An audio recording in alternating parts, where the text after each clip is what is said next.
सामाइन सुबह पाकिस्तान में पेशे खिदमत है फीचर मिटते नकूश और आज का टॉपिक है सकाफती लिबास। रिवायती लिबास के साथ जबान व अदब सिंध की तहजीब व सकाफत हजारों बरस कदीम है। दौरे हाजिर की सिंधी सकाफत भी शानदार माजी का एक तसलसल है, गो के इस पर दीगर सकाफतों के असरात भी पड़ते रहे हैं मगर बुनियादी शक्ल बरकरार रही है। इसी हवाले से नामवर लेखक सिकंदर अब्बासी का कहना था, ये जो सिंधी हमारा लिबास है जिसमें अजरक आता है, टोपी आती है, ये हमारी शनाख्त है, हमारी पहचान है। सिंध जो सदियों से है, हम न सिर्फ खुद इसको बहुत फ़ख्र के साथ पहनते हैं बल्कि जो हमारे यहाँ मेहमान आते हैं या हमारे वो दोस्त, हमारे मेहमान जो सिंध से बाहर रहते हैं या मुल्क से बाहर रहते हैं, हम उनको तोहफे के तौर पर ये पेश करते हुए भी बहुत फ़ख्र महसूस करते हैं। और जहाँ जहाँ पर भी सिंधी अगर होता है तो अपने इस लिबास से पहचाना जाता है। तो हम ये कह सकते हैं ये न सिर्फ हमारा फ़ख्र है बल्कि हमारी शनाख्त है, हमारी पहचान है। हम जहाँ जाते हैं अजरक हमारे साथ होता है, हमारी टोपी हमारे साथ होती है। हम अगर किसी को मान देते हैं तो उसको अजरक पेश करते हैं, किसी को मोहब्बत के साथ हम कुछ देना चाहते हैं तो हम उसको अपनी सिंधी टोपी पहनाते हैं। तो जब तक सिंध का नाम है, जब तक ये हमारा जो लिबास है ये हमारी पहचान बना रहेगा और हमें अपनी पहचान के साथ, अपने लिबास के साथ बहुत मोहब्बत है। सिंधी सकाफत में जबान व अदब, कदरें, ओढ़ना, बिछोना, खाना पीना, रस्म व रिवाज, राग व रंग वगैरह मुनफरद हैसियत के हामिल हैं। सिंधी रिवायती लिबास में शलवार कमीज, अजरक, टोपी, पगड़ी और गज, ये खवातीन की एक किस्म की कमीज है वगैरह शामिल हैं।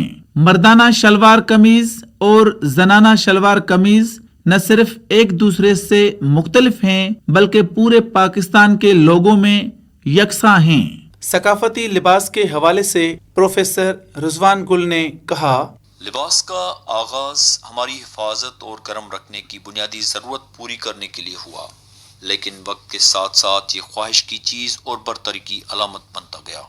पाकिस्तान हमारा एक ऐसा खूबसूरत खित्ता है जहाँ पर मुख्तलिफ ज़ुबानें बोलने वाले लोग बसते हैं। यहाँ पे बसने वाले सब लोग एक दूसरे की सकाफत और लिबास का बहुत ही एहतराम करते हैं। पाकिस्तान का हर सूबा अपने अंदर हज़ारों तहजीबी और सकाफती रंग समेटे हुए है। इसी वजह से हर सूबा अपनी तहजीब और सकाफत में अपनी मिसाल आप है। पंजाब, खैबर पख्तूनख्वा, सिंध, बलूचिस्तान और गिलगित बल्तिस्तान। पाकिस्तान अपने तहजीबी और सकाफती रंगों के हवाले से दुनिया के तवज्जो का मरकज़ बना हुआ है। सिंध एक तारीखी सूबा है जो पूरी दुनिया में अपना एक अलग मकाम रखता है। ये बहुत कदीम सूबा है जो तारीख पर छाया हुआ नज़र आता है। सिंध साहिल समंदर का रखवाला भी है। सिंध सूबे की सकाफत हज़ारों सालों पे मुहित है। मोहनजोदड़ो से लेकर आज तक ये सूबा बहुत सारी रवायतों का अमीन रहा है। सिंध में अजरक और टोपी बहुत मशहूर हैं जो सिंधी तहजीब की भरपूर अक्कासी करते हैं। सिंध में अजरक की सनत हज़ारों साल पुरानी है। सिंध के लोग अक्सर शलवार कमीज पहनते हैं और देहातों में सिंधी टोपी का बहुत इस्तेमाल होता है। थर के सहराई इलाकों में औरतें सिलाई कढ़ाई का उम्दा काम करती हैं। पगड़ी का रवाज भी पूरे मुल्क में है मगर इसके अंदाज, रंग व ढंग में फर्क नजर आएगा। आमतौर पर पगड़ी सफेद रंग, खुसूसी तौर पर बोस्की पसंद की जाती है। रिली भी सिंधी सकाफत का हिस्सा है जो चारपाई पर बिछाई जाती है। सिंधी रिवायती लिबास में अजरक और टोपी को नुमायां हैसियत हासिल है। अजरक एक किस्म की चादर है जिसकी प्रिंट के आसार मोहनजोदड़ो से मिलने वाली किंग प्रीस्ट की मूर्ति से भी मिले हैं। सकाफती लिबास की अहमियत के हवाले से नामवर आर्टिस्ट हैदर कादरी ने कहा, सिंधी लिबास की अहमियत सिर्फ सिंधी लोगों में नहीं पूरी दुनिया में है, क्योंकि जो एंटिक चीज़ें होती हैं, नायाब चीज़ें होती हैं, दुनिया में उनको बड़ी मोहब्बत से देखा जाता है। तो हमारी ये जो ये सकाफत है, ये जो कल्चर है हमारा सिंधी, हमारा जो अजरक है, टोपी है, ये बहुत पुराना है। तो हम इसलिए भी वो चीज़ें मनाते आते हैं। टोपी की हिफाजत है, अजरक की हिफाजत है कि ये 7,000 साल से भी पहले।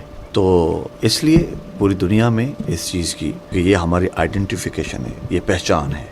जो हमारी सकाफत है जो इतने सालों से, हज़ारों सालों से चलती आ रही है, कि दुनिया में इससे बड़ा तोहफ़ा हमारे पास और कोई नहीं है, क्योंकि यही हमारी बहुत बड़ी प्रॉपर्टी है, मिल्कियत है। تو جو بھی باہر سے کہیں سے بھی آتا ہے تو سب سے پہلے ہمارے پاس یہ جو قیمتی اثاثہ ہے ہمارا کلچر، ٹوپی، اجرک، ہم ان کو وہ پیش کرتے ہیں۔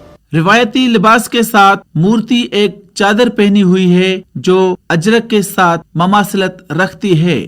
سندھی ٹوپی میں محراب بنے ہوئے ہیں جس سے پیشانی ظاہر ہوتی ہے، جس کی وجہ سے سجدے کے دوران نماز کے آداب اچھی طرح سے ادا ہو جاتے ہیں۔ ٹوپی کی اس بناوٹ سے اسلامی تہذیب کے اثرات کا ثبوت ملتا ہے۔ ہو سکتا ہے کہ ابتدا میں ٹوپی کی شکل یہ نہ ہو اور سندھ میں اسلام آنے کے بعد یہ تبدیلی لائی گئی ہو۔ اب ٹوپی اور اجرک پر سندھ کے تمام قبائل اور تمام مذاہب، مکتب فکر کے لوگ متفق ہیں اور سب پہننے میں اپنی شان و شوکت سمجھتے ہیں۔ گو کہ ٹوپی بلوچستان، خیبر پختونخوا اور پنجاب کے لوگ بھی پہنتے ہیں، مگر عام طور پر اسے سندھی ٹوپی کہا جاتا ہے۔ بلوچ اور پختونوں کی ٹوپی سندھی ٹوپی سے قدرے مختلف ہوتی ہے۔ ثقافتی لباس کی اہمیت کے حوالے سے نامور رائٹر سکندر عباسی نے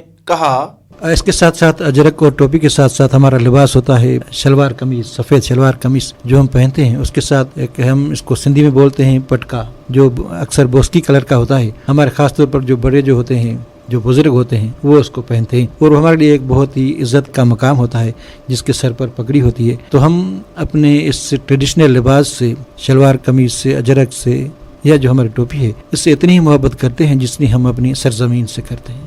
اجرک اور ٹوپی کے مختلف اقسام ہیں۔ اجرک لال اور نیلے رنگ کی اس چادر میں ستارے بنائے جاتے ہیں۔ یہ خوبصورت سی چادر عام استعمال کے علاوہ خوشی اور غم میں بھی اوڑھی جاتی ہے۔ جب کوئی خاص مہمان آتا ہے تو اسے ٹوپی اور اجرک پہنائے جاتے ہیں۔ اسی طرح مختلف مواقع پر تحفے بھی پیش کیے جاتے ہیں۔ اجرک پگڑی کے طور پر بھی استعمال کیا جاتا ہے۔ جب کوئی انسان ہم سے بچھڑ جاتا ہے تو اجرک میت پر ڈالی جاتی ہے، گویا یہ چادر ہمارے دکھ سکھ کی ساتھی ہے۔ ایک روایت ہے کہ اجرک کا تحفہ حضرت محمد صلی اللہ علیہ وآلہ وسلم کی خدمت میں بھی پیش کیا گیا تو انہوں نے اس کی بڑی تعریف کی اور پسند فرمایا۔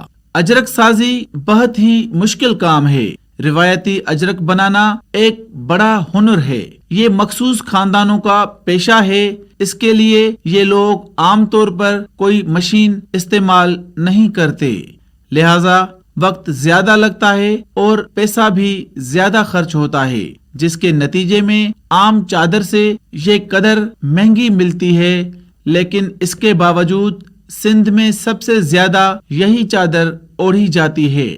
اس کے مختلف سائز ہوتے ہیں، بچوں سے لے کر بڑوں تک کے سائز کی یہ چادر بنائی جاتی ہے۔ اس میں ایک تو روایتی چادر ہوتی ہے، دوسری مشین کی بنی ہوئی فینسی چادر۔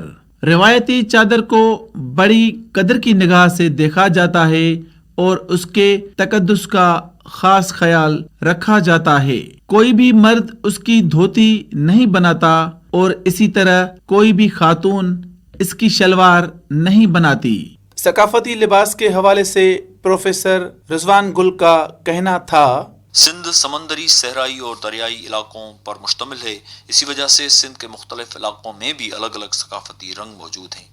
ایک مادی ثقافت ہوتی ہے اور دوسری غیر مادی۔ سندھ میں مادی ثقافت کے ساتھ ساتھ غیر مادی ثقافت یعنی رسم و رواج کا بھی بہت سارا خیال کیا جاتا ہے۔ یہاں کے لوگوں کو مہمان نواز سمجھا جاتا ہے۔ مجموعی طور پر سندھی لباس کو پہننا لوگ اپنے لیے بہت شان کی بات سمجھتے ہیں۔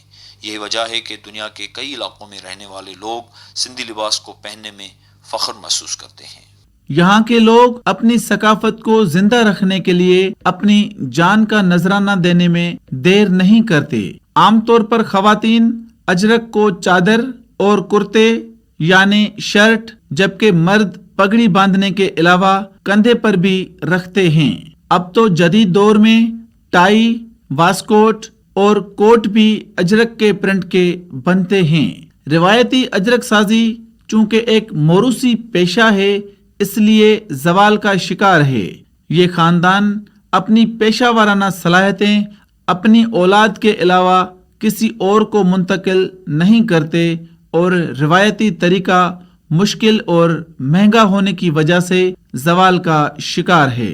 اس لیے ضروری ہے کہ اپنے ثقافتی لباس کی قدر کریں اور اس صنعت کو بچانے کے لیے اقدامات اٹھائے جائیں۔ سامعین، ابھی آپ نے صبح پاکستان میں فیچر سماعت فرمایا مٹتے نقوش، اور آج کا ٹاپک تھا ثقافتی لباس۔